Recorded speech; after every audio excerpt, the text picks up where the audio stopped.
insiders. As I said, I am back again with one more video related to what I said at the last of the last video. So let's start without wasting any time. So guys, today I'll tell you how to get pencil, paper, etc. not using or cutting trees. I know I'm a bit late because we have to study for our exams.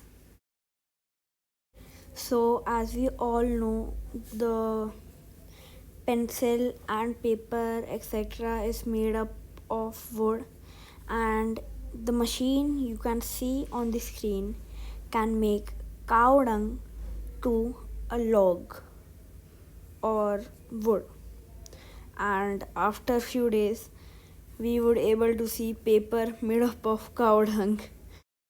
At the description below there is a link that how cow dung can be made paper or diyas or etc.